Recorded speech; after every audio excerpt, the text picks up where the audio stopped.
So hello everyone, this is Rahul Chaudhary. जहाँ तक अपन पढ़ चुके हैं उससे अब आगे बढ़ने की बारी आ गई है और इस कोर्स के एंडिंग की भी शुरुआत अपने को करनी है। तो आज के बाद ये सप्ताह इसका लास्ट होगा। अभी एग्ज़ाम का कोई डिसाइड नहीं हुआ है। 42 दिन की बोला था, लेकिन अभी तक उसका कोई आया नहीं है ना। अगर टाइम टेबल भी निकलेगा, जैसे टाइम टेबल का मतलब ये कि अगर उसका कोई जो एक्सपेक्टेड डेट है कि कब होगी एग्ज़ाम, वो हो सकती है कि आगे भी बढ़ जाए। ठीक है, तो आज जो अपन स्टार्ट करने वाले हैं वो है कम्युनिकेबल डिजीज़। अब देखो, कम्युनिकेबल डिजीज़ में जो हैं, आप लोग एक दिमाग लगा दीजिए कि कम्युनिकेबल का मतलब क्या होती है कि एक पर्सन से one person to another person, क्या है, one person to another person, मतलब एक से दूसरे के थ्रू फैलेगी। अब उस फैलने के पीछे बहुत सारे हो सकते हैं। डायरेक्ट मेथड हो सकता है, इनडायरेक्ट मेथड हो सकता है।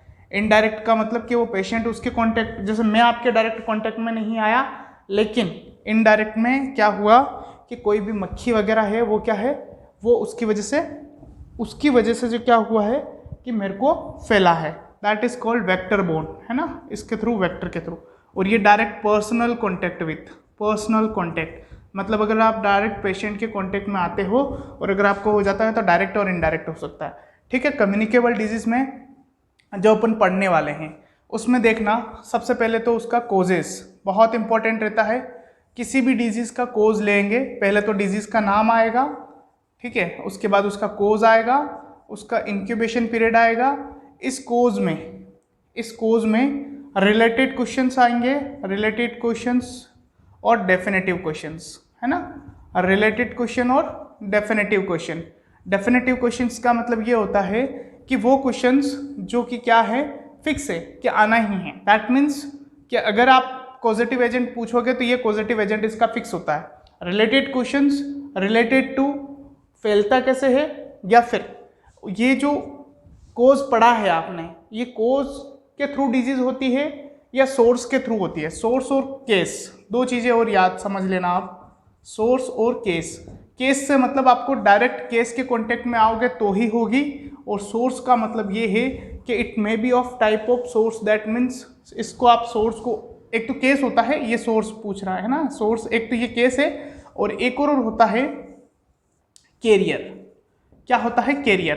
कैरियर का मतलब ये है कि उसमें टीबी के बैक्टीरिया हो या फिर कम्युनिकेबल डिजीज जितने भी है उनके बैक्टीरिया प्रेजेंट है या वायरस प्रेजेंट है, लेकिन वो क्या है, कैरियर फॉर्म है। मतलब कैरियर फॉर्म का मतलब ये है कि अभी तक उसमें कोई भी एक्टिव साइन एंड सिम्टम्स देखने को नहीं मिला है। That is called carrier. Case in the sense sign and symptoms उसमें प्रेजेंट है। ठीक है, सो ये क्या हो गया, ये दो चीजें भी आप याद रखेंगे। एक इंक्यूबेशन पीरियड, ये डेज हो सकता है, वीक्स हो सकता है, या मंथ हो सकता है। तीन चीजें। ठीक है, अधिकतर आपको क्या देखने को मिलेगा, डेज। सो इंक्यूबेशन पीरियड अपने देखेंगे खास। ठीक है, उसके बाद में साइन एंड सिम्टम्स। अब देखो, साइन एंड सिम्टम्स से रिलेटेड क्वेश्चंस बहुत आते हैं एग्जाम में, ध्यान रखना है, क्योंकि साइन एंड सिम्टम्स से रिलेटेड अगर क्वेश्चंस आते हैं तो इसका मतलब ये है कि साइन एंड सिम्टम्स का क्वेश्चन आपसे पूछा जाएगा। और क्या पूछा जाएगा, स्पेसिफिक। पहला देखो, एक तो जनरल साइन एंड सिम्टम्स, क्या है, जनरल साइन एंड सिम्टम्स पढ़ेंगे। एक पढ़ेंगे अपन specific to disease. That means जो डिजीज में स्पेसिफिक साइन एंड सिम्टम्स क्या है वो। उसके बाद में डायग्नोसिस। अब डायग्नोसिस टू डिजीज, स्पेसिफिक होते हैं, दो तरह के होते हैं, जनरल और स्पेसिफिक टू डिजीज। और मैनेजमेंट में आपको कुछ खास बातें याद रखनी रहेगी, वो आप याद रख लेना। ठीक है, तो आज स्टार्ट करते हैं अपन कम्युनिकेबल डिजीज, इन्हीं पॉइंट को याद रखते हुए। तो सबसे पहले अपन कम्युनिकेबल डिजीज में ले रहे हैं 3 डिजीज अपन एक साथ पढ़ेंगे, तो आपका इजी भी हो जाएगा और आपको याद करने में परेशानी भी नहीं होगी। ठीक है, तो 3 डिजीज आज आपकी होगी कम्युनिकेबल डिजीज में। कौन कौन सी? पहली DPT। आपसे फुल फॉर्म पूछूं तो पहला है डिप्थीरिया,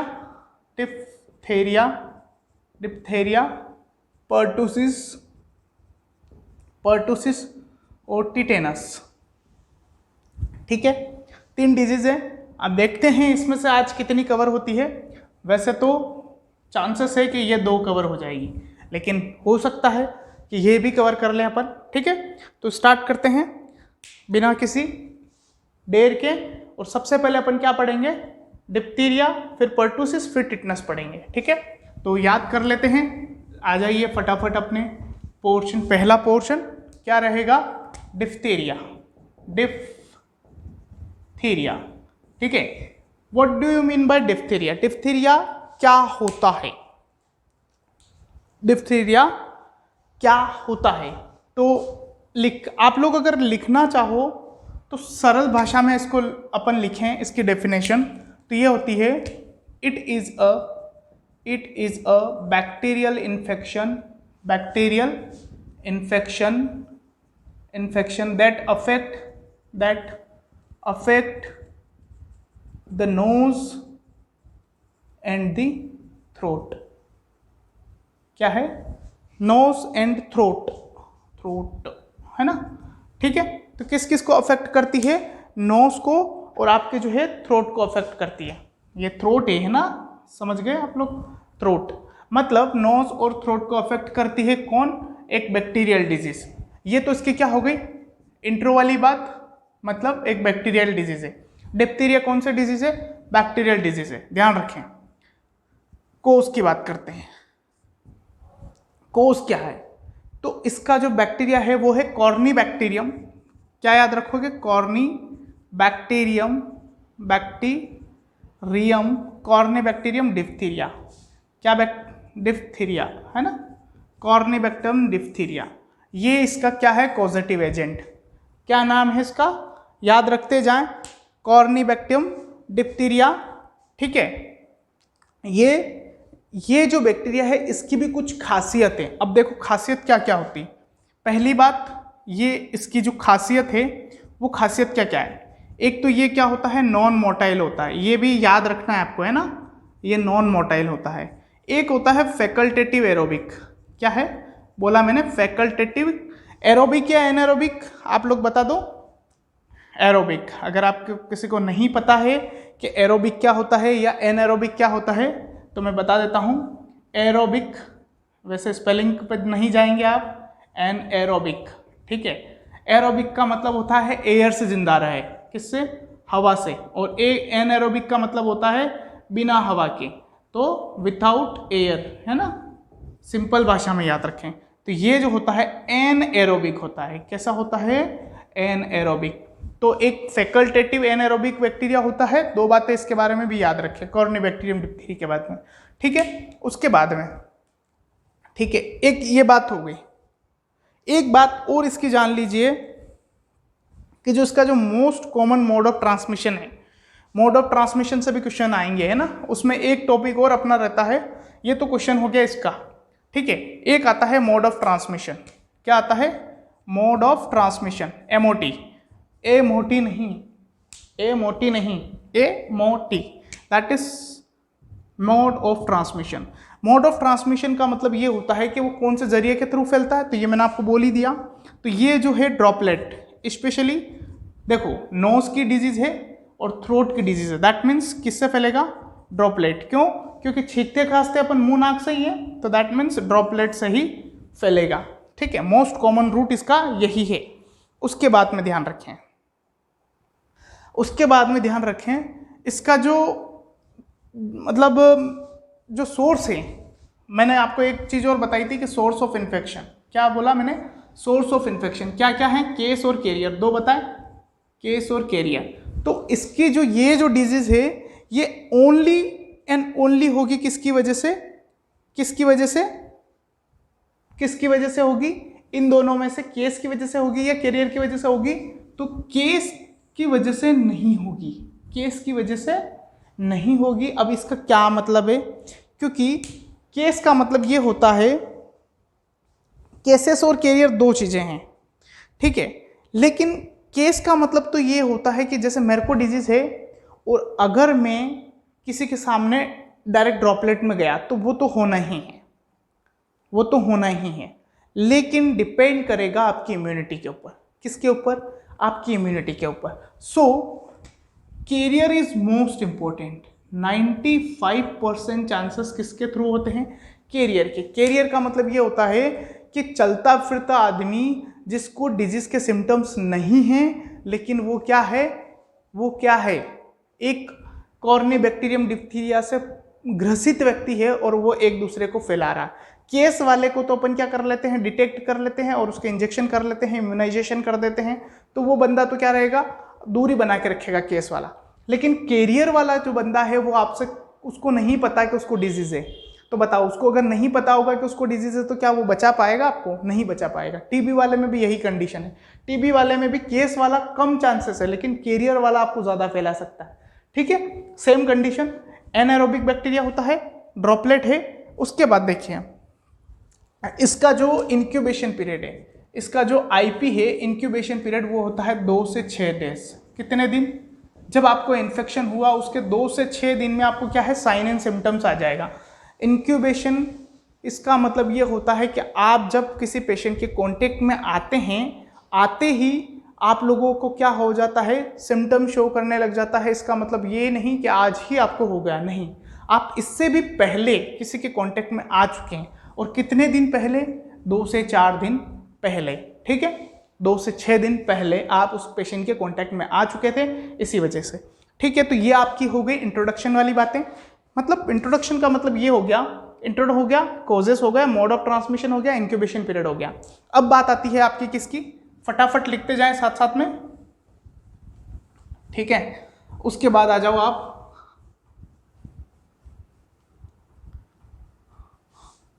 उसके बाद जो पोर्शन आएगा वो आपका पोर्शन क्या आएगा, आप लोग बताओ। जो मैंने आपको बताया उसमें आपको बताया मैंने कि साइन एंड सिम्टम्स पे आ जाएगा। क्या किस पे आ जाएगा? साइन एंड सिम्टम्स में। मैंने 2 प्रकार के बताया, एक तो जनरल बताया और एक स्पेसिफिक टू डिजीज बताया। तो जो जनरल साइन एंड सिम्टम्स है उनको देख लीजिए पहले। जनरल साइन एंड सिम्टम्स बताओ, नोज और थ्रोट की अगर डिजीज हुई तो बताओ क्या क्या साइन एंड सिम्टम्स आते हैं। सबको पता है, बुखार नॉर्मल बात है, सोर थ्रोट गले में खरखराहट रहेगी, नॉर्मल बात है, बताते जाओ। रनिंग नोज रहेगा क्या? रह सकता है रनिंग नोज। ठीक है, बताओ खांसी रहेगी? बिल्कुल रहेगी क्योंकि गले की बीमारी है। बताओ नाक चल रहा है तो नाक में स्नीजिंग होगी कि नहीं होगी? स्नीजिंग होगी कि नहीं होगी? स्नीजिंग होगी कि नहीं होगी? बोलते जाओ फटाफट। उसको थकान होगी, अगर इन्फेक्शन हुआ है तो थकान भी हो सकती है। और थकान को अपन क्या बोलते हैं? मलाइस। क्या बोलते हैं? मलाइका नहीं, मलाइस है ना, मलाइका अभी कहीं और होगी। ठीक है, उसके बाद में एक और क्या हो सकता है बताओ। गले में है तो क्या घोड़े जैसी आवाज आएगी? तो घोड़े जैसी आवाज को क्या बोलते हैं? Hoarseness of voice. Hoarseness of voice, hoarseness of voice. ठीक है, तो ये हो गए आपके जनरल साइन एंड सिम्टम्स। दूसरी बात कर लेते हैं अपन specific to disease. Specific to disease, specific to disease का क्या मतलब है? स्पेसिफिक टू डिजीज का मतलब ये है कि इसमें कुछ स्पेसिफिक साइन एंड सिम्टम्स आते हैं। जो स्पेसिफिक साइन एंड सिम्टम्स क्या क्या हैं? तो देखो, इसका जो पहला इंडिकेटर है, फर्स्ट इंडिकेटर, आप लोगों से क्वेश्चन एग्जाम में ऐसे पूछा जाएगा कि फर्स्ट इंडिकेटर ऑफ डिप्थीरिया। तो एक फर्स्ट इंडिकेटर क्या कहलाता है? Pseudo membranosus. क्या बोलते हैं? सूडो मेम्ब्रेनियस एक झिल्ली बन जाती है। क्या बन जाती है? सूडो मेम्ब्रेनियस मेम्ब्रेन बन जाती है। Formation of the pseudo membrane क्या है? फॉर्मेशन ऑफ, ऐसे याद रख लो भले, formation of pseudo membrane in the, कहाँ पर? नेक रीजन में। कहाँ पर? फेरिंग्स वाला जो एरिया है, नेक रीजन वाला, ये यहाँ पर। कहाँ पर? In the pharynx. फेरिंग्स में एक सूडो मेम्ब्रेन का बन जाना क्या कहलाता है? सूडो का मतलब समझते हैं आप? सूडो का मतलब होता है झूठा। क्या है? झूठा। उस पेशेंट को ऐसा फील होगा कि उसके क्या हो रहा है, गले में एक परत जम गई है, और परत कैसी होगी? तीखी तीखी चुभेगी उसे, तो उसको ऐसा इंडिकेशन होगा। किस कलर की होती है? तो थोड़ा सा इस पे भी ध्यान देख लें। अगर वो बन जाती है तो वो कैसी कलर की होगी? येलोइश कलर की होगी। येलोइश ब्राउनिंग होगी या येलोइश होगी। ठीक है, इतना याद रख लो बस। सूडो मेम्ब्रेन जो होती है वो येलोइश कलर की बनती है।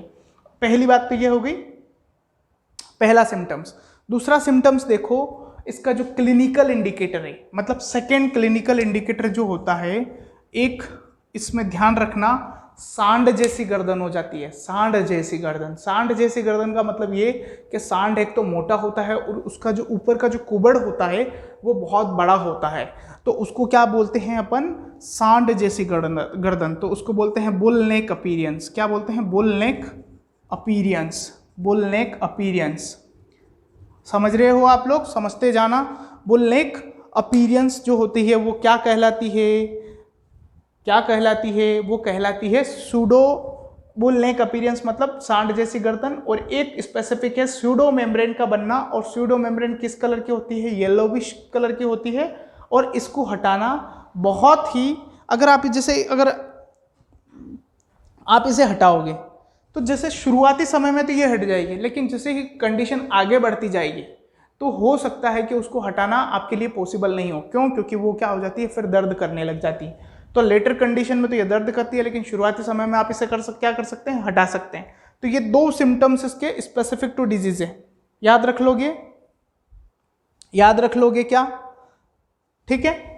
बुल नेक अपीरियंस। अब देखो, आपसे क्वेश्चन पूछा जा सकता है कभी, मान लो छोटे सभी बच्चों से पूछते हैं कि बुल नेक अपीरियंस किस में देखने को मिलता है, डिप्थीरिया में देखने को मिलता है। क्या देखने को मिलता है, अब आपसे पूछा जाए कि क्यों देखने को मिलता है बुल नेक अपीरियंस, क्वेश्चन यहाँ पर आकर अटक जाएगा कि बुल नेक अपीरियंस जो अपने को देखने को मिल रहा है डिप्थीरिया में क्यों देखने को मिल रहा है। तो इसका आंसर आप क्या लिखोगे, इसका आंसर आप लिखोगे कि लिम्फ एडिनोपैथी की वजह से।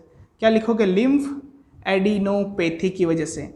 अब ये लिम्फ एडिनोपैथी कैसे हो गई सर, अभी तो अपन डिप्थीरिया पढ़ रहे थे, लिम्फ एडिनोपैथी कैसे हो गई। तो लिम्फ एडिनोपैथी इसलिए हो गई कि यहाँ का जो रीज़न है, यहाँ पर आपको ब्लड सप्लाई क्या रहती है, ज़्यादा रहती है। सभी पूरी बॉडी का जो लिम्फ है वो यहाँ से होकर के ऐसे नीचे उतरता है, किसमें, हार्ट की तरफ। तो बताओ, यहाँ से जब लिम्फ है वो यहाँ से नीचे उतरेगा तो क्या यहाँ के बैक्टीरिया को भी और जो खराब प्रोडक्ट है उसको भी साथ में लेके उतरेगा कि नहीं उतरेगा, बिल्कुल उतरेगा। और तो बिल्कुल उतरेगा, तो उसके पीछे क्या कारण रहेगा, उसके पीछे ये रहेगा कि वो लिम्फ नोड तक भी जाएगा, और जब लिम्फ नोड में जाएगा, क्योंकि यहाँ पर देखो आपके सिस्टेमिक सर्कुलेशन की डिजीज है। अब सिस्टेमिक सर्कुलेशन में क्या होता है कि ब्लड जाता है, तो ब्लड क्या होता है, धीरे धीरे अपनी ऊजिंग होती रहती है। जैसे अपने पसीना निकलता है ना बाहर की तरफ, वैसे अंदर की तरफ सेल में भी पसीना निकलता है, बाहर भी निकलता है और अंदर भी निकलता है। तो जब अंदर निकलता है तो उसके अंतर्गत क्या होता है कि थोड़ा थोड़ा आपके बैक्टीरिया भी उसमें चले जाते हैं, और वो जो पानी निकला हुआ है उस पानी को लिम्फ सिस्टम का क्या काम होता है, जो लिम्फेटिक सिस्टम है आपका, उसका काम क्या होता है कि जो अंदर जो पानी छना है उस पानी को वापस कहाँ तक पहुँचाना, हार्ट तक पहुँचाना। जब वो ये काम करेगा तो वो लिम्फ नोड तक होके निकलेगा, कहाँ तक, लिम्फ नोड। और ये इसको बोलते हैं पुलिस गार्ड। क्या बोलते हैं इसको, पुलिस गार्ड। पुलिस गार्ड इसलिए बोलते हैं क्योंकि जो भी खराब चीज़ें होती हैं ये इसको यहीं रोक लेता है। इसमें से जो नीचे छना है पानी, नीचे मतलब स्किन के नीचे, उस पानी में से खराब चीज़ें लिम्फ नोड क्या कर लेता है, पकड़ लेता है। और पुलिस किसको काम करती है, पकड़ने का ही काम करती है। तो ये इसको पकड़ लेता है, और जब ये पकड़ता है और यहाँ पर ज़्यादा मात्रा में पकड़ लेगा तो क्या करेगा, यही जो क्रिमिनल है, क्रिमिनल कौन, डिप्थीरिया का कॉर्निबैक्टीरियम, ये इसी पुलिस पे आक्रमण कर देगा और फिर क्या निकलेगा, भाग निकलेगा। और जब भाग निकलेगा तो क्या कर देगा, वहाँ की लिम्फ एडिनोपैथी कर देगा। लिम्फ एडिनोपैथी का मतलब होता है कि लिम्फ का जो लिम्फ नोड है उसका क्या कर देगा, इनलार्जमेंट कर देगा। क्या कर देगा, इनलार्जमेंट कर देगा। और जब इनलार्जमेंट करेगा तो बताओ उसको सांड जैसे गर्दन दिखेगी कि नहीं दिखेगी, बिल्कुल दिखेगी। ठीक है, ये तो हो गई इसके क्या बात, साइन एंड सिम्टम से रिलेटेड बात। अब बात कर लेते हैं अपन क्या, इसके डायग्नोसिस से। इसके डायग्नोसिस से केवल एक क्वेश्चन आता है, ज़्यादा माथाफोड़ी नहीं करेंगे अपन, कुछ भी माथाफोड़ी नहीं करेंगे, बस इतना याद रख लो कि इसका जो अपन जो डायग्नोसिस है उस टेस्ट का नाम क्या है और वो कौन से डे अपन उसकी रीडिंग लेते हैं। ठीक है, ठीक है, ये ध्यान रखना है, इतना इम्पोर्टेंट नहीं है एग्जाम के लिए, लेकिन फिर भी आपको याद रखना है। तो जो डायग्नोसिस है वो डायग्नोसिस में एक टेस्ट करते हैं, इसके स्पेसिफिक टू बता रहा हूँ, जनरल तो कुछ है नहीं, इसका स्पेसिफिक टू डिजीज क्या है, एक याद रखना, शिक टेस्ट। क्या याद रखोगे? शिक टेस्ट याद रख लोगे। इसमें क्या होता है, थोड़ा सा डिस्क्रिप्शन में आपको दे देता हूं, अगर आपको कहीं जरूरत पड़ जाए तो आप लोग अच्छे से इसको एक्सप्लेन कर चुके हैं। तो वैसे तो इसमें एक्सप्लेन करने जैसा आप लोगों के लिए कुछ है नहीं, लेकिन फिर भी इसमें क्या होता है, जो शिक टेस्ट है यही डिप्थीरिया का टॉक्सॉइड लिया जाता है। डिप्थीरिया का क्या लिया जाता है? टॉक्सॉइड। इस डिप्थीरिया के टॉक्सॉइड का 0.2 ml और 0.2 ml दो जगह इंजेक्ट करते हैं। एक तो वो आर्म होती है जहां पर आप क्या कर रहे हो, टेस्ट कर रहे हो, और एक वो होती है जो कि कंट्रोल आर्म होती है। कंट्रोल आर्म का मतलब ये होता है कि ये फ्रीली होती है, ठीक है। अब देखो इसको जो इंजेक्ट करने के बाद आपको टेस्ट को ऑब्जर्व कौन से दिन करना है? चौथे दिन करना है, ये याद रखना है। चौथे दिन टेस्ट का ऑब्जर्व करना है, क्वेश्चन ध्यान रखना है, ठीक है। अब अगर कोई रिएक्शन नहीं होती है दोनों जगह पे, टेस्ट आर्म पे भी और आपके किस पे, जो कंट्रोल आर्म है, दोनों पे अगर रिएक्शंस नहीं होती है तो वो टेस्ट क्या कहलाएगा? नेगेटिव कहलाएगा। लेकिन अगर कंट्रोल आर्म पे कोई रिएक्शन नहीं होती है और अगर टेस्ट आर्म पे आपको क्या दिखती है? रिएक्शन दिखती है। रिएक्शन का मतलब वही बताया मैंने, आपको बोला था मैंने, ये बात मैं कल समझा चुका हूं कि कुछ भी लगाएंगे तो एंटीबॉडीज उसके प्रति क्या करेगी? प्रतिक्रिया करेगी, और वो प्रतिक्रिया के कारण वहां आसपास का एरिया क्या हो जाएगा? लाल लाल पड़ जाएगा, और जब लाल लाल पड़ जाएगा तो वो रिएक्शन क्या होगी? पॉजिटिव कहलाती है। तो वो टेस्ट क्या हो जाएगा? पॉजिटिव आ जाएगा, ठीक है। ये आपका टेस्ट कब देना, चेक करना है अपने को? 4th डे पे चेक करना है, ठीक है। टॉक्सिक टेस्ट आर्म पे डिप्थीरिया टॉक्सिक लिया जाता है, कंट्रोल आर्म इंजेक्टेड इंट्राडर्मली दिया जाता है आईडी रूट से, है ना। ये भी याद रख लेना, कभी पूछ ले, नहीं पूछेगा वैसे मेरे को पता है।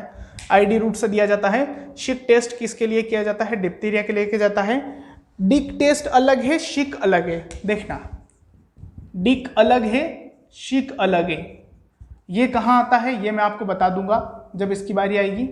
अभी अपने को किससे काम है? शिक से काम है, ठीक है। शिक टेस्ट पढ़ रहे हैं, शेक नहीं है, ये भी ध्यान रखें। उसके बाद इसके लिए वैसे तो कोई, अब ये यहाँ तक हो चुका है, साइन एंड सिम्टम्स भी हो गए, डायग्नोसिस भी हो गया। अब क्या बचा? बात बची ट्रीटमेंट की। तो ट्रीटमेंट में इसका कोई ट्रीटमेंट नहीं होता, पहली बात। लेकिन फिर भी अगर आपसे ड्रग ऑफ चॉइस पूछी जाए, अब एक बात तो आप ये बोल रहे हो कि सर इसमें कोई ट्रीटमेंट ही नहीं होता, तो फिर ड्रग ऑफ चॉइस कैसे आई? तो वो ड्रग जो सबसे ज़्यादा इफेक्टिव है इस कंडीशन में, वो क्या कहलाएगी? ड्रग ऑफ चॉइस कहलाएगी। तो इसकी जो ड्रग ऑफ चॉइस वो क्या है? पेनिसिलिन है। पेनिसिलिन, कौन सी penicillin? Benzathine penicillin, benzathine penicillin, ठीक है, याद रख लोगे। अब ये पूछा जा सकता है कि फिर वापस क्वेश्चन यहाँ से भी बन सकता है कि ये जो पेनिसिलिन है इसकी खोज कब हुई थी? तो 1923, ठीक है। किसने की थी? तो बेंजामिन। वैसे तो अगर आप इसको याद रख लो इतना, पेनिसिलिन नामक एक वैज्ञानिक था, उसी ने की थी इसकी खोज, इसके नाम पर ही इसको रख दिया। तो पर कब की थी वो ध्यान रखना है, ठीक है। 1923, 23 है कि 25 है, एक बार इसे आप कंफर्म कर लेना, 23 है कि 25 है, मुझे नहीं पता, इतना डाटा थोड़ा सा फिसल जाता है। 23 का ध्यान है मेरे को कि 23 होना चाहिए, फिर भी एक बार कंफर्म कर लेना कि बेंजाथिन पेनिसिलिन की खोज कब हुई थी, शायद 25 होगा, ठीक है। तो ये बात हो गई। उसके बाद में क्या इसके लिए कोई वैक्सीन है? क्योंकि कम्युनिटी पढ़ रहे हैं तो इम्यूनाइजेशन तो आएगा, और जब अपने को पता है कि डिप्थीरिया का इंजेक्शन लगता है डीपीटी, तो डीपीटी लगता है, तो डीपीटी में होता क्या है वो भी देख लेते हैं। क्या है? वैक्सीन। इसके लिए जो वैक्सीन आता है उसका क्या नाम है? एक तो आता है डीटी, और एक आता है डीपीटी, और एक आता है पेंटावेलेंट। क्या आता है? पेंटावेलेंट। पेंटावेलेंट में होती है क्या ये? है डीपीटी प्लस, ठीक है। तो ये वैक्सीन्स हैं इसके, ठीक है। डीपीटी, अब देखो स्पेशली डीटी को भूल जाओ, पेंटावेलेंट को भूल जाओ, ठीक है। अपन को किसको याद रखना है? डीपीटी को। क्यों? क्योंकि अपन डिजीज भी अभी क्या पढ़ रहे हैं? डीपीटी। Vaccine DPT. क्या होगा? डीपीटी। डीपीटी में अपने को क्या याद रखना है? अभी डीपीटी वैक्सीन हो लगती है, ये तो याद रखना ही है आपको कि डीपीटी वैक्सीन लगती है। अब इस डीपीटी वैक्सीन में होता क्या है? देखो, ये जो डीपीटी की वैक्सीन है, ये एक टॉक्सोइड से मिलकर बनी हुई है। टॉक्सोइड है ना, टॉक्सोइड। ये जो वैक्सीन है ये आपकी किससे मिलकर बनी है? टॉक्सोइड से। और ये जो टॉक्सोइड है ये क्या करता है कि आपके शरीर में जाता है और रिएक्शन होने से बचाता है। टॉक्सोइड जाके क्या करवाएगा, एंटीबॉडीज बनवाएगा, और एंटीबॉडी से आपको क्या मिलेगा, फायदा मिलेगा। ठीक है, इतना डीप में भी नहीं जाना है। क्या फायदा मिलेगा वो छोड़ दो। इसके लिए कौन सी स्ट्रेन यूज की जाती है, पोर्ट विलियम स्ट्रेन की उसकी क्या देती है 7/6/14। इसका जो वो याद रख लो, कब कब लगता है वैक्सीन, है ना, ये भी ध्यान रखना है। 6, 10, 14, 3 तो ये हो गए, 6, 10, 14 और एक शायद 5 साल पे लगता है। ठीक है, 6, 10, 14 और एक 5 ईयर। ठीक है, बूस्टर डोज, ये भी बूस्टर डोज, ये पहला, ये दूसरा, ये बूस्टर, ये भी बूस्टर, है ना। हाँ ठीक है, ये इसके डोजेस हो गए। कितने एपिसोड में लगाना है, 5 एपिसोड में। कितने एपिसोड में, 5 एपिसोड में लगाना है। अब आपसे पूछे कि इस वैक्सीन का कोई साइड इफेक्ट है क्या, तो ध्यान रखना कभी भी शरीर में वैक्सीन जाती है तो उसका साइड इफेक्ट नहीं आता, लेकिन उसकी रिएक्शन जरूर आती है। और वो रिएक्शन क्या क्या है, एक तो फीवर आता है, सबको पता है, एक थकान महसूस होती है। ठीक है, उसके बाद में एक और क्या हो सकता है, फेब्राइल सीजर आ सकते हैं। फेब्राइल सीजर का मतलब होता है बुखार की वजह से मिर्गी के झोंके आना। बुखार की वजह से मिर्गी के झोंके क्या कहलाते हैं, फेब्राइल सीजर कहलाते हैं, जो कि बच्चों में मोस्ट कॉमन होते हैं। ठीक है, उसके बाद में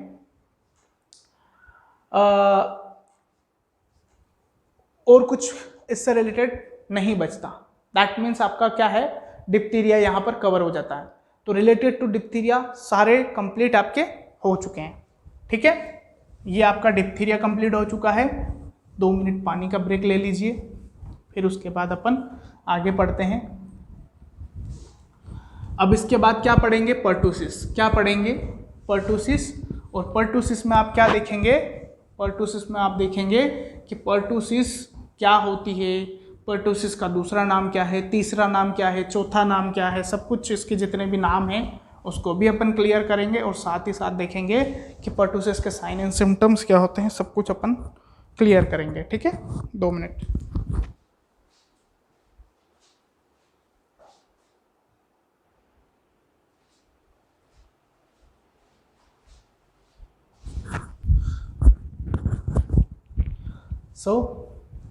अब कौन सी डिजीज पढ़ने वाले हैं अपन, पर्टूसिस पढ़ने वाले हैं। क्या पढ़ने वाले हैं, पर्टूसिस। तो पर्टूसिस पे आ जाते हैं। पर्टूसिस, देखो पर्टूसिस क्या है, पर्टूसिस, पर्टूसिस, पर्टूसिस, इसका एक नाम तो फेमस नाम है वुफिंग कप। क्या है, वुफिंग कप, ये तो आपको याद होना ही चाहिए। वुफिंग कप, वुफिंग कप।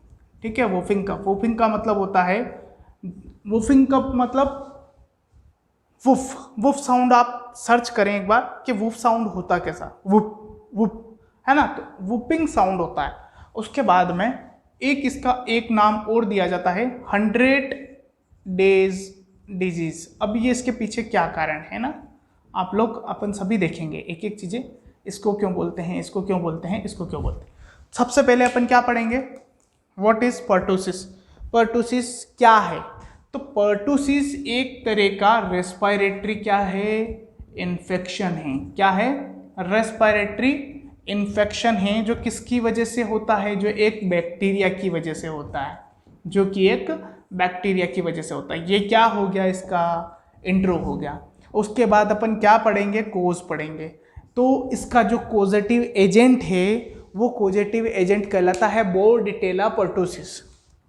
क्या कहलाता है, बोर्डिटेला, याद रखना, बोर्डिटेला, डिटेला पर्टूसिस, बोर्डिटेला पर्टूसिस, बोर्डिटेला पर्टूसिस। ये एक ग्राम, इसकी भी कुछ खास बातें याद रख लें, ये एक ग्राम नेगेटिव बैक्टीरिया होता है। ये ग्राम नेगेटिव और ये ग्राम पॉजिटिव जो बैक्टीरिया होते हैं ना, ये डिपेंड करता है कि जो इसके लिए आपने स्टेन का यूज़ किया है, जो स्टेन का यूज़ किया है, स्टेन इन द सेंस बैठने की स्टैंड नहीं होती। स्टेन का मतलब होता है किसी भी बैक्टीरिया को उसमें पनपने के लिए छोड़ा जाता है, तो क्या वो उसके साथ में स्टेन शो करता है अथवा नहीं करता है। अगर करता है तो ग्राम पॉजिटिव, अगर नहीं करता है तो ग्राम नेगेटिव। तो ये क्या है, ये ग्राम नेगेटिव बैक्टीरिया है। साथ ही साथ ये एक एरोबिक बैक्टीरिया है। कैसा बैक्टीरिया है, एरोबिक बैक्टीरिया है, ठीक है। साथ ही साथ एक छोटी सी बात और याद रख लेना कि इसके ऊपर कोई भी कैप्सुलेटेड होता है, इनकैप्सुलेटेड होता है, ये क्या होता है, इनकैप्सुलेटेड होता है, इनकैप्सुलेटेड होता है, ठीक है। कोजेस हो गए, आपका इंट्रोडक्शन हो गया, कोज हो गया, इससे रिलेटेड आपके क्वेश्चंस हो गए। अब देखो whooping cough due to the whoop sound, पहला इसको वूफिंग कप क्यों बोलते हैं, because of whoop sound. Whoop sound कहाँ से आते हैं, गले से, वूफ साउंड निकलते हैं गले से, इसलिए इसको क्या बोला जाता है, वूफिंग कप। 100 डे डिजीज क्यों बोला जाता है, बिकॉज ऑफ, क्या याद रखोगे कि बिकॉज ऑफ इसका जो ड्यूरेशन ऑफ सीवियरिटी और ड्यूरेशन ऑफ दी जो सिम्टम, साइन एंड सिम्टम्स है, इज टू लॉन्गर, मतलब because of sine and in symptoms का जो ड्यूरेशन है वो है टू लॉन्गर, इसलिए इसको क्या बोला जाता है, या फिर अप्रॉक्स 70 to 120 डेज बोला जाता है। तो दैट इज, इसकी वजह से इसको क्या बोला जाता है, दैट इज 100 डे डिजीज, ठीक है। उसके बाद में क्या हो गया, इंट्रोडक्शन हो गया, कोज हो गया, इससे रिलेटेड कुछ बातें हो गई। अब बात कर लेते हैं किसकी, सोर्स ऑफ इन्फेक्शन की। Source of infection, source of infection का देखो, सोर्स ऑफ इन्फेक्शन इसमें जो है मैंने आपको दो तरीके के बताया, एक तो केस हो सकता है और एक कैरियर हो सकता है, ठीक है। कैरियर को आप सब क्लिनिक भी बोल सकते हो, ठीक है, ध्यान रखना, कैरियर को आप सब क्लिनिक भी बोल सकते हो। तो इसमें जो केस है वही ज़्यादातर आपका क्या होता है, 90% चांसेस में आपका केस क्या होता है, वो पिकअप करवाता है, और जो केस और क्लिनिकल कैरियर है वो क्या है, रेयर चांस में आपका क्या करवाता है, वो रेयर चांस में क्या करवाता है, इन्फेक्शन कोज करवाता है। उसके बाद में जो आपका डीपीटी का जो वैक्सीन दिया जाता है पर्टूसिस के लिए, डिप्थीरिया पर्टूसिस का जो वैक्सीन दिया जाता है उसकी वजह से उसको लाइफ लॉन्ग इम्यूनिटी नहीं मिलती, ये ध्यान रखना है ना। कब कब दिया जाता है, 6, 10, 14, 16 से 24 के बीच में, और एक 5 साल पे, ठीक है, वही जो पुराने वाले के हैं। सोर्स ऑफ इन्फेक्शन हो गया। अब आप बात कर लेते हैं किसकी, इंक्यूबेशन पीरियड की। किसकी बात कर लेते हैं, इंक्यूबेशन पीरियड की। इसका जो इंक्यूबेशन पीरियड है वो आप लोग अच्छे से याद रख लेना, 7 से 10 दिन। कितना, 7 से 10 दिन। एक डिजिट में कभी भी नहीं पूछेगा, ये मेरी आपसे रिक्वेस्ट है कि इसको ऐसे नहीं पूछे कि सर सिंगल डिजिट में अगर आंसर आया तो सिंगल डिजिट में कभी भी नहीं आएगा। क्यों, क्योंकि आप में अगर 7 दिन बोला है, आप में और मेरे में इम्यूनिटी के लेवल के ऊपर अलग अलग फर्क है। दैट मीन्स मेरे में अगर वो सिम्टम्स 10वें दिन दिखा रहा है तो ये नहीं है कि वो भी आप में 10वें दिन दिखाए, उससे पहले भी दिखा सकता है, उसके बाद में भी दिखा सकता है। इसलिए इसको अपनों ने कितना एक क्राइटेरिया सेट किया है, 7 से लेकर के 14 दिन तक का, ठीक है। ये एक आपका आइडियल 7 से 14 दिन याद रखें, इंक्यूबेशन पीरियड, ठीक है। आईपी इसका 7 से 14 दिन याद रखें, 10 दिन नहीं है ना, 14 दिन, 7 से 14 दिन। उसके बाद में एक चीज और बच गई, क्या, mode of transmission. Mode of transmission इसका क्या होगा, तो इसका बताओ, रेस्पिरेटरी इन्फेक्शन है तो क्या होगा। सेम आपको पता पड़ ही गया होगा कि जितने भी रेस्पिरेटरी इन्फेक्शन होते हैं वो कैसे फैलते हैं, ड्रॉपलेट। कोरोना का भी कैसे फैलता था, ड्रॉपलेट, ठीक है, समझ रहे हो। जितने भी रेस्पिरेटरी इन्फेक्शन है वो कैसे फैलेंगे, ड्रॉपलेट, ठीक है। तो ये आपका क्या होगा, मोड ऑफ ट्रांसमिशन तक आपका कंप्लीट हो गया। अब बात किसकी आती है, साइन एंड सिम्टम्स की। उसके बाद मैंने क्लिनिकल मैनेजमेंट हो जाएगा, सबसे पहले साइन एंड सिम्टम्स आएंगे, उसके बाद डायग्नोसिस पे चलेंगे, कैसे डायग्नोस करते हैं, ठीक है। तो अपन चलते हैं अब किस पर, आपके साइन एंड सिम्टम्स पे। तो ये डिजीज थोड़ी सी क्या करती है, वूफिंग कफ है, आपके गले में थोड़ी सूजन ला देती है, और सूजन लाने की वजह से इसमें क्या होता है कि जो आपकी जो सिविरिटी ऑफ डिजीज है वो धीरे धीरे बढ़ती है। तो इसके जो साइन एंड सिम्टम्स हैं वो 3 स्टेज में आते हैं। पर्टूसिस के जो साइन एंड सिम्टम्स हैं, पर्टूसिस साइन एंड सिम्टम्स जो है वो 3 स्टेजेस में आते हैं। कितनी स्टेज में आते हैं, 3 स्टेजेस में। आप तीनों स्टेजेस के नाम याद रख लेना। पहली है कैथ्रल स्टेज। क्या है, कैथ्रल स्टेज। आपको स्पेलिंग समझ में आ रही है, CATARR और ये H कर देना, कैथ्रल, है ना। Catarrhal stage. उसके बाद एक आती है paroxysmal stage, paroxysmal stage, paroxysmal stage. और लास्ट वाली स्टेज हमेशा ध्यान रखना क्या होती है, convalescent stage, convalescent, convalescent, convalescent सी है ना, कन्वल्सेंट स्टेज।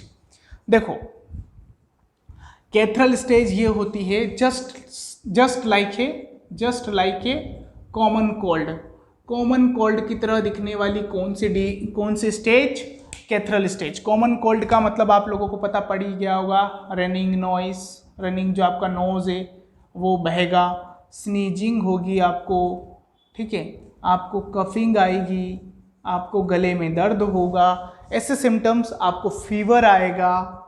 ये चीज़ें किस में देखने को मिलेगी, आपको पहली स्टेज में देखने को मिलेगी। किस में, पहली स्टेज में देखने को मिलेगी, ठीक है।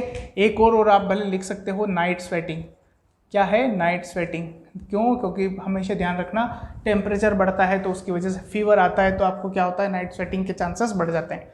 दूसरी स्टेज है आपकी पैरोक्सिमल स्टेज। बताओ ये स्टेज खतरनाक है क्या, नहीं, खतरनाक नहीं है। और दूसरी स्टेज आती है पैरोक्सिमल स्टेज, इसको बोलते हैं मोस्ट फटल। क्या है, मोस्ट फटल जो स्टेज होती है वो कौन सी होती है, आपकी पैरोक्सिमल स्टेज होती है। और इस पैरोक्सिमल स्टेज में आपको क्या होता है कि जो आपकी कफ है, मतलब जो कफिंग है, ये जो कफ है, इसके आपको क्या आते हैं, फिट्स आने लग जाते हैं। अब देखो ये फिट्स क्या होते हैं। अब ये आप एक तरीके से मान लो कि जो कफिंग फिट्स हैं, कफिंग फिट्स का मतलब ये है कि एक दो बार खांसा तो ठीक है, चलता है, बार बार खांस रहा है, लगातार खांस रहा है, खांसते ही जा रहा है, भैया क्या खांस के ही जान निकाल लोगे। यही बात पैरोक्सिमल स्टेज में पर्टूसिस वाला पेशेंट बोलता है। क्या बोलता है कि क्या खांस के ही जान निकलवा लोगे। तो फिर आपके पास कंप्लेन लेके आएगा पेशेंट, लंबे समय से क्या हो रहा है, उसको कफिंग आ रही है। बच्चा रहेगा तो बच्चा समझ तो पाएगा नहीं, तो क्या करोगे, पर्टूसिस का ध्यान रखना है, ठीक है। उसके बाद में मोस्ट फटल स्टेज हो गई, किसकी वजह से होती है ये भी पता चल गया आपको, कफिंग स्टेज की वजह से होता है। अब देखो क्या कारण है, जैसे किसी अगर पेशेंट को मान लो 100 बच्चों को पर्टूसिस हुआ है, कितने बच्चों को, 100 बच्चों को पर्टूसिस हुआ है, 100 में से 50 बच्चे अभी कैथरल स्टेज में हैं, तो ये तो क्या है, सीवियरिटी से बाहर हैं। तो कितने बच्चे सीवियरिटी में हैं, मान लो इस कन्वल्सेंट स्टेज में 30 बच्चे हैं, कितने बच्चे हैं, 30 बच्चे। और जो आपकी पैरोक्सिमल स्टेज है वो कितनी है, पैरोक्सिमल स्टेज कितनी है आपकी, 20 है। तो 20 में से लगभग 30 to 35%, एवरेज मान के चलेगा तो 33% के आसपास, यानी कि इसका 1/3 हिस्सा, 3 का भाग देंगे, लगभग 6.5 यानी कि लगभग 7 बच्चे जो हैं वो क्या है, मर जाएंगे अगर इस स्टेज में रहे तो। समझ रहे हो ना, है ना। तो ये ध्यान रखना कि कितने % इसकी मोर्टेलिटी रेट रहती है, पैरोक्सिमल स्टेज में 33% के आसपास इसकी ये रहती है। ये स्टेज कुछ नहीं है, ये स्टेज कुछ भी नहीं है, इसमें केवल रिकवरी होती है, रिकवरी स्टेज है, इसमें और ज़्यादा कुछ है नहीं, माथापच्ची, ये याद रख लोगे तो बहुत है, ठीक है। इसमें एग्जाम में पूछने के लायक जो है वो केवल यही है कि कैथरल स्टेज, पैरोक्सिमल स्टेज और कन्वल्सेंट स्टेज। आपसे क्वेश्चन ये पूछा जा सकता है, mortality rate in the paroxysmal most fatal stage, ठीक है, कितनी स्टेज होती है, 3 स्टेज होती है, ठीक है। और कॉमन कोल्ड वाली कौन सी है वो भी आपने देख ही ली है। इंक्यूबेशन पीरियड पूछा जाता है वैसे कॉमनली तो, ठीक है। उसके बाद में ये मोस्ट फटल होती है, तो क्या इसके पीछे एक ही कारण है कफिंग का, जी नहीं, इसके पीछे जो चिप कंप्लेन लेकर के पेशेंट आता है, मतलब बच्चा जो लेकर के आता है, इसके पीछे जो कारण है वो सुनना, इसी स्टेज में है ना, चिप कंप्लेन। मतलब इस स्टेज में अगर बच्चा होगा तो उसके घर वाले क्या करेंगे, ब्रोंको न्यूमोनिया, क्या बोला मैंने, broncho pneumonia, broncho pneumonia, bronchopulmonary pneumonia होता है, bronchopulmonary pneumonia, bronchopulmonary pneumonia most common problem है। क्या बोला, मोस्ट कॉमन प्रॉब्लम है।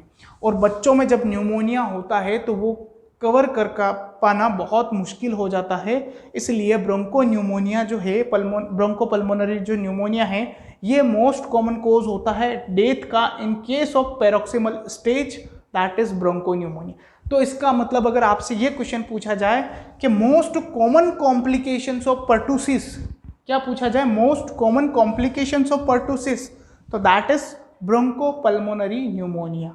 समझ रहे हो, समझ रहे हो, ठीक है। तो ये भी आपको याद रखना है। उसके बाद में कन्वल्सेंट स्टेज, आप डेज अगर याद रखना चाहो तो याद रख सकते हो कि ये कितने दिन की होती है, ये कितने दिन की होती है, और ये तो वैसे भी आप बाद में तो सही स्टेज कितने भी दिन में सही हो, लेकिन होगी तो सही ना, बस वही बात है। उसके बाद में आपको और क्या याद रखना है, ये हो गया पर्टूसिस वालों को कैसे चेक करोगे, तो पर्टूसिस वालों को क्लिनिकल बेस पे चेक किया जाता है। कौन से बेस पे, क्लिनिकल बेस पे। क्लिनिकल बेस पे कैसे चेक करोगे, पेशेंट को न्यूमोनिया हो जाएगा, ये स्टेज रहेगी, ये स्टेज रहेगी, ये स्टेज रहेगी, उसके साइन एंड सिम्टम्स बहुत सारे दिखने लग जाएंगे, ठीक है। यूरिनरी जो उसमें वॉमिटिंग आने लग जाएगी, फेंटिंग होगी, एपिस्टेक्सिस होगा, सम कंजक्टाइनल ब्लीडिंग होगी, हेमरेज होगा, रिफ फ्रैक्चर हो सकता है, वो तो नवरे हैं, उनसे अपने को कोई मतलब नहीं, ये इंपॉर्टेंट है, ठीक है। ज़्यादा इसमें माथापच्ची नहीं करनी है, यही आपके लिए मेन कारण क्या है। एक तो कफिंग फिट्स का याद रखना है कि कफिंग फिट्स किस स्टेज में देखने को मिलते हैं आपको, दैट इज पैरोक्सिमल स्टेज में। और भी चीज इसके लिए मैनेजमेंट की बात आ जाती है डायरेक्ट। अब मैनेजमेंट ही बचा है। वैक्सीन तो मैंने आपको बता ही दी है। वैक्सीन कौन सी वैक्सीन, डीपीटी कब कब, 6, 10, 14, उसके बाद कब देनी है, 16 से 24 के बीच में एक देनी है, ठीक है। और एक और कब देनी है, 5 साल पे, बूस्टर बूस्टर बूस्टर बूस्टर, यहाँ तक बूस्टर, ठीक है।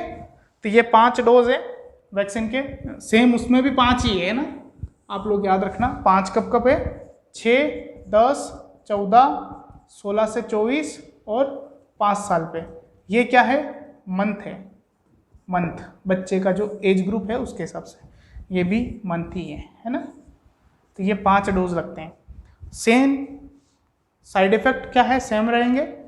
वैक्सीन भी बता दी मैंने। मैनेजमेंट, मेडिकल मैनेजमेंट इसका एक होता है। वैसे तो कोई स्टेज इसका मैनेजमेंट नहीं कर सकती, लेकिन फिर भी ड्रग ऑफ चॉइस पूछी जाती है। तो इसकी जो ड्रग ऑफ चॉइस है वो है इरिथ्रोमाइसिन। क्या है, इरिथ्रोमाइसिन। इरिथ्रोमाइसिन क्या है, इरिथ्रोमाइसिन कितनी देनी है, तो लगभग आप मान के चलिए कि 40 मिलीग्राम पर केजी ऑफ बॉडी वेट के हिसाब से आपको देनी है, ठीक है। कितनी देनी है, 10 दिन तक देनी है।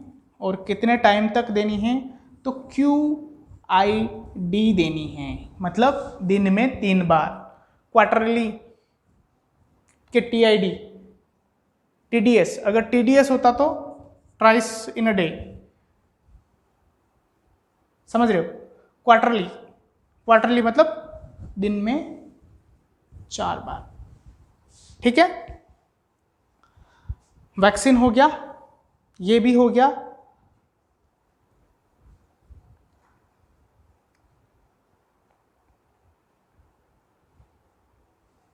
और कुछ बचा है। एक बात और याद रखना, जो पर्टूसिस का जो वैक्सीनेशन होते हैं, पर्टूसिस का जो वैक्सीन है, ये आपको 6 साल से ज़्यादा वाले बच्चे को नहीं देना है। बच्चे को नहीं देना है, नहीं देना। क्यों कि अगर आपने दिया तो ये क्या कर सकता है, ये कर सकता है न्यूरोलॉजिकल इम्पेयरमेंट, न्यूरोलॉजिकल इम्पेयरमेंट कर सकता है, न्यूरोलॉजिकल इम्पेयरमेंट कर सकता है। और उसको बाद में जाकर के क्या हो सकता है, पेशेंट को पर्टूसिस हो सकता है, ठीक है। और बाकी तो इन्फेक्टिव पीरियड ऑफ, ये याद रख लोगे, पर्टूसिस को 6 साल के बाद नहीं देना, ये बात ध्यान रखना है। क्वेश्चन आया है एग्जाम में, क्वेश्चन पूछा हुआ है ना, ये बात याद रखना है। उसके बाद एक छोटी सी चीज और समझ लो, इन्फेक्टिव पीरियड, एक वर्ड और होता है इन्फेक्टिव पीरियड। इन्फेक्टिव पीरियड से क्या मतलब, देखो इन्फेक्टिव पीरियड वो पीरियड होता है जब कोई पेशेंट सबसे ज़्यादा रिस्क पे होता है एक दूसरे से फैलाने की, एक दूसरे से डिजीज़ को फैलाने की। तो जिस दिन उसको साइन एंड सिम्टम्स किसी डिजीज़ के आते हैं, ये पहला जो साइन एंड सिम्टम्स आया उस दिन के 10 दिन पहले और 10 दिन बाद के, समझना। जैसे इसको आज साइन एंड सिम्टम्स आया, तो इससे जो 10 दिन पहले का टाइम था और इसके जो 10 दिन बाद का जो टाइम है, that was the called infective period. तो इसका आपको क्वेश्चन अगर आता है कि इन्फेक्टिव पीरियड ऑफ पर्टूसिस, तो क्या लिखोगे? इन्फेक्टिव पीरियड इसका होता है, इन्फेक्टिव पीरियड जो होता है, इन्फेक्टिव पीरियड वो कितना होता है? वो होता है 10 दिन पहले और 10 दिन बाद में, ये इसका इन्फेक्टिव पीरियड होता है ना। याद रखना, ये भी क्वेश्चन एग्जाम में आया हुआ है। तो आज के लिए आई होप कि ये बहुत होगा, क्योंकि ज़्यादा टाइम अपने पास अवेलेबल नहीं है और मैं अब तो आपके केवल कम्युनिकेबल डिजीज से बची है, तो ये जल्दी करवा दूंगा। पीडियाट्रिक 2 दिन में ख़त्म कर दूंगा, ठीक है। आपका सिलेबस हो जाएगा, बस आप इतना ध्यान रखें, ठीक है। ऑल द बेस्ट, पढ़ते रहें, बढ़ते रहें और लाइक कमेंट शेयर ज़रूर कर दिया करें, क्योंकि आप लोगों के लिए ही किया जा रहा है, तो कम से कम थोड़ा तो सपोर्ट आपका भी बनता है, ठीक है। Okay, thank you.